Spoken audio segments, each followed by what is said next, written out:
Son of God, share my mind, and you don't die. This is the season 1, the episode 510 in the series How to Manifest Immortality. And the name of today's teaching is The Inheritance of God's Son. Never forget that the sonship is your salvation, for the sonship is yourself. As God's creation, it is yours, and belonging to you, it is His. Yourself does not need salvation, but your mind needs to learn what salvation is. You are not saved from anything, but you are saved for glory. Glory is your inheritance, given you by your Creator that you might extend it. Yet, if you hate part of yourself, all your understanding is lost because you are looking on what God created as yourself without love. And since what He created is part of Him, you are denying Him His place in His own altar. Could you try to make God homeless and know that you are at home? Can the Son deny the Father without believing that the Father has denied Him? God's laws hold only for your protection, and they never hold in vain. What you experience when you deny your Father is still for your protection, for the power of your will cannot be lessened without the intervention of God against it, and any limitation on your power is not the will of God. Therefore, look only to the power that God gave to save you, remembering that it is yours because it is His, and join with your brothers in His peace. Your peace lies in its limitlessness. Limit the peace you say, and yourself must be unknown to you. Every altar to God is part of you, because the light He created is one with Him. Would you cut off a brother from the light that is yours? You would not do so if you realized that you can darken only your own mind. As you bring him back, so will you return. That is the law of God for the protection of the wholeness of His Son. Only you can deprive yourself of anything. Do not oppose this realization, for it is truly the beginning of the dawn of light. Remember also that the denial of this simple fact takes many forms, and these you must learn to recognize and to oppose steadfastly without exception. This is a crucial step in the reawakening.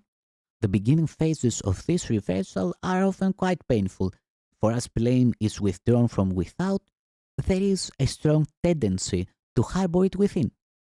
It is difficult at first to realize that this is exactly the same thing, for there is no distinction between within and without. If your brothers are part of you and you blame them for your deprivation, you are blaming yourself. And you cannot blame yourself without blaming them. That is why blame must be undone, not seen elsewhere.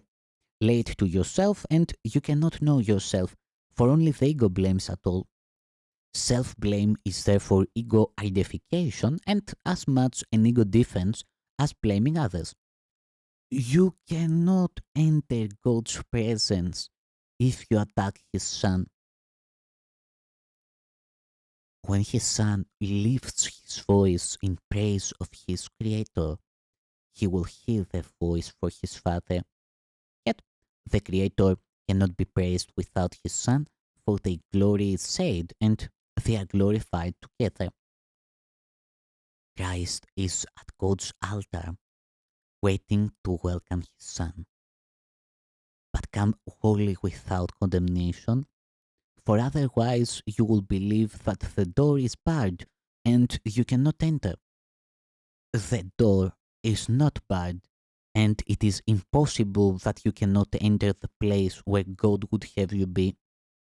But love yourself with the love of Christ, for so does your Father loves you. You can refuse to enter, but you cannot bar the door that Christ holds open. Come unto me, who hold it open for you. For while I live, it cannot be shut, and I live forever.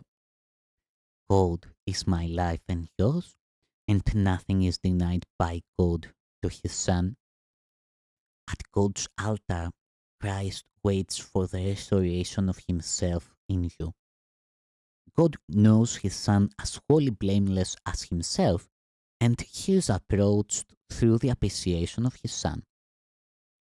Christ waits for your acceptance of him as yourself and of his wholeness as yours. For Christ is the Son of God who lives in his Creator and shines with his glory. Christ is the extension of the love and the loveliness of God, as perfect as his Creator and at peace with him. Blessed is the Son of God, whose radiance is of his Father, and whose glory he wills to share as his Father shares it with him. There is no condemnation in the Son, for there is no condemnation in the Father. Sharing the perfect love of the Father, the Son must share what belongs to him, for otherwise he will not know the Father or the Son. Peace be unto you who rest in God, and in whom the whole sonship rests.